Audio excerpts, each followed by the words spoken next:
शहरी और ग्रामीण क्षेत्रों में सेवा शिविर आयोजित किए जाते हैं जिसमें विभिन्न तरह की छूटें दी गई हैं। इसमें पट्टे से संबंधित छूटें हैं, सर्टिफिकेट से संबंधित छूटें हैं, किसी को और भी कितना पट्टे और कॉलोनियों का नियमन वगैरह कराना है जहाँ कुछ बसावट है और किसी कारण से नहीं हो पाया तो नियमों के अधीन जो भी छूटें हैं उसके तहत आप सभी लोगों को फायदा दिया जाएगा और इस तरह से जो रेगुलराइजेशन की कार्रवाई की जाएगी। इसके अतिरिक्त नाले की सफाई होना, पार्कों की देखरेख करना और शहर के सौंदर्यीकरण का कार्य भी इसमें इस अभियान के तहत किया जाएगा।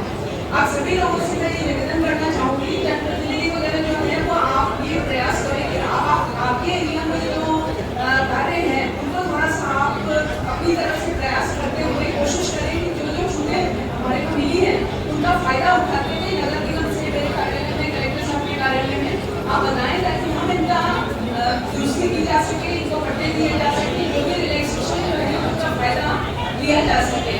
और इसके अलावा गाँव में भी है, बीडीए में भी म्युनिसिपल कमिश्नर साहब ने सारी चीजें विस्तृत डिटेल में बता दी है।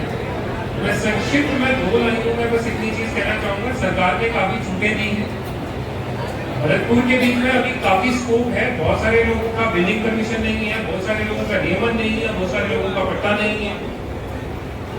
जब हम अतिक्रमण हटाने जाते हैं या किसी सड़क को चौड़ा करने जाना चाहते हैं, कई बार मुआवजा इसलिए नहीं मिल पाता कि आप अपनी रजिस्ट्रियों पे बैठे हुए हैं और आपने उसको शहरी नियमों के बीच में नियमन नहीं करा। रजिस्ट्री जो चलती है या रेवेन्यू रिकॉर्ड जो चलता है वो ग्रामीण क्षेत्र में कृषि के काम में आने के लिए चलता है और जब आप उसको कृषि से अकृषि कार्य में उपयोग में लेते हैं तो आपको उसका लैंड यूज चेंज कराना है, आपको उसकी बिल्डिंग परमिशन लेनी है। ये 2 बेसिक नियम है जो आपको फॉलो करने ही करने हैं। अगर आपके पास लैंड यूज यानी भूमि का वर्गीकरण नहीं करा के आपने पट्टा नहीं लिया है तो आपका रजिस्ट्री का क्लेम जो है वो कृषि भूमि तक सीमित है। तो इसलिए आप सबसे मेरा निवेदन ये रहेगा, सरकार ने लगभग 50% से ज्यादा छूटें दे दी है।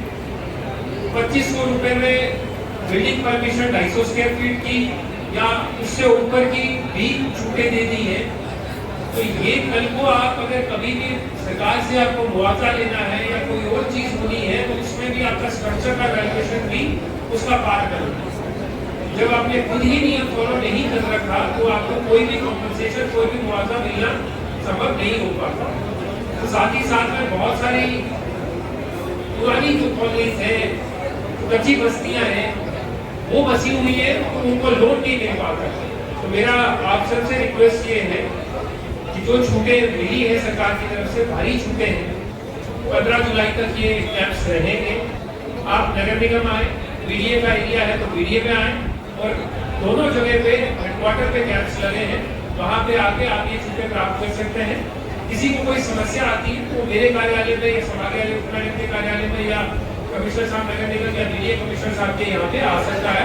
हम पूरी कोशिश करेंगे कि आपके नियम अनुसार जितने भी पट्टे मिले हैं या जितनी भी आपको सुविधाएं मिली है वो तुरंत मिले। आप सब यहाँ पे पधारे, कार्यक्रम की